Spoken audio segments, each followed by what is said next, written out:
Olá pessoal, como vai? Tudo bem? Hoje o vídeo aqui tá bem no improviso, tá? Eu tô fazendo um passeio, aproveitando um pouquinho aqui do feriado. Estou em Americana, então tô gravando aqui ao ar livre.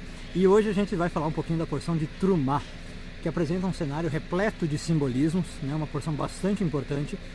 Nessa porção a gente encontra a descrição detalhada do tabernáculo, o templo móvel de Israel, né? Onde Deus descia para falar com Moisés e com os sacerdotes. Na verdade, nessa porção e as próximas 3, tá? São 4 porções que vão falar disso. Bom, e quando a gente fala desse simbolismo, a primeira coisa importante a lembrar é que pela Kabbalah, essa porção toda nos convida a refletir que essa construção do templo, né, o verdadeiro templo segundo a Kabbalah, não está fora de nós, mas sim dentro de nós. Nós todos somos um templo, né, se a gente pensar na Kabbalah, e em especial a ligação que o templo tem com o nosso coração. Mas então a Kabbalah sempre vai dizer que quando a gente lê essas porções, cada elemento do tabernáculo vai representar aspectos profundos da nossa própria jornada espiritual, da nossa própria essência, né? Então, vou dar alguns exemplos aqui e talvez aí a gente aprofunde em alguma coisa. Por exemplo, o altar de sacrifício, né? Que é uma das coisas que aparece ali como mais relevantes. Ele simboliza o coração humano, o centro, né, das nossas emoções, das nossas intenções. E o fato de ele ser o lugar onde eu ofereço algo para Deus, é claro que é o simbolismo exatamente isso, que o nosso coração tem que ser um local que está dedicando coisas para Deus, né? Com a intenção tem que ser divina.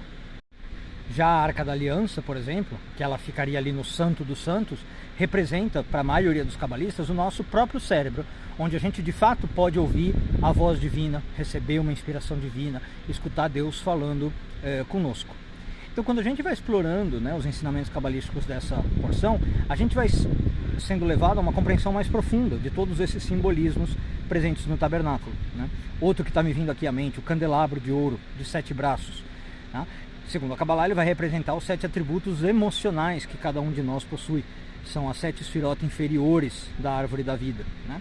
E assim como os braços do candelabro, eles têm que se abrir para iluminar o mundo, né? As velas dos candelabros têm que iluminar ao redor.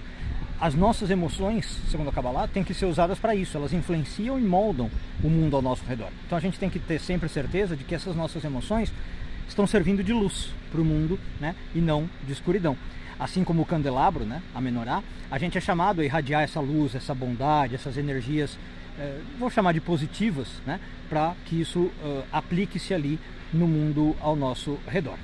Agora, tem algumas outras alegorias, né, que a gente poderia aprofundar, tem várias, e eu queria focar em algumas que eu acho mais importantes, para além dessas que a gente está comentando aqui.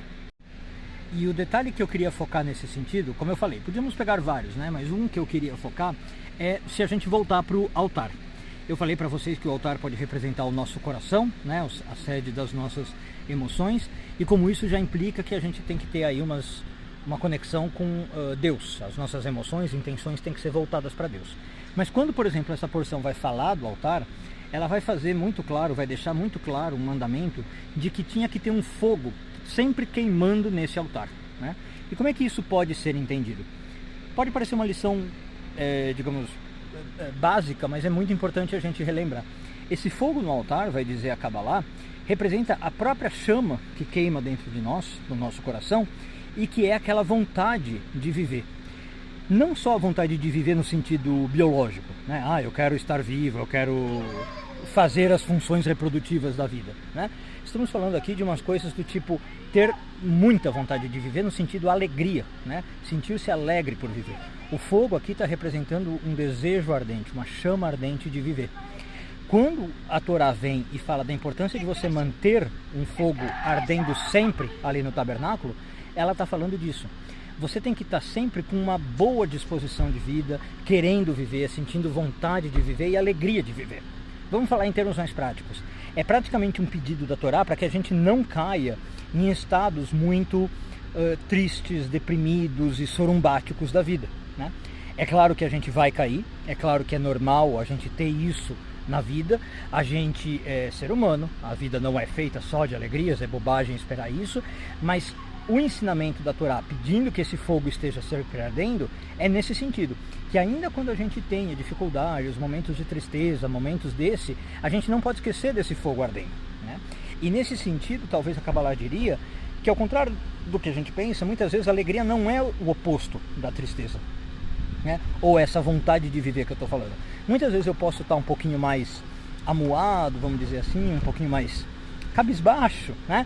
Mas isso não quer dizer que eu perdi a minha vontade de viver. A gente tem que separar essas duas coisas. Esse fogo tem que continuar ardendo. E obviamente um dos segredos de como esse fogo tem que continuar ardendo, como eu falei, é ele estar dedicado a algo maior, né? Na religião a gente falaria Deus. Mas mesmo para quem, vamos dizer, não é religioso, né? A gente poderia falar, a pessoa tem que achar algo para que se dedicar. Muita gente já encontra isso, por exemplo, na família.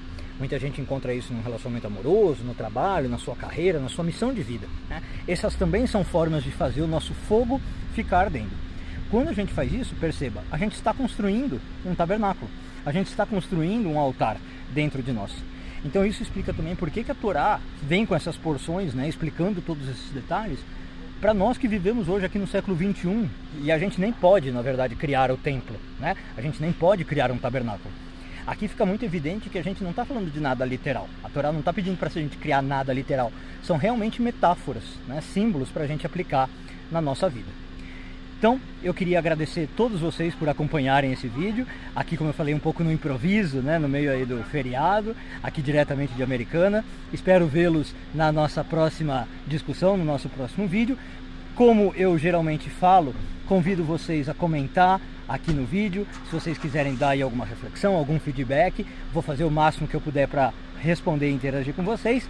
E também aproveitem para compartilhar esse vídeo com amigos, com familiares que vocês porventura achem que vão gostar.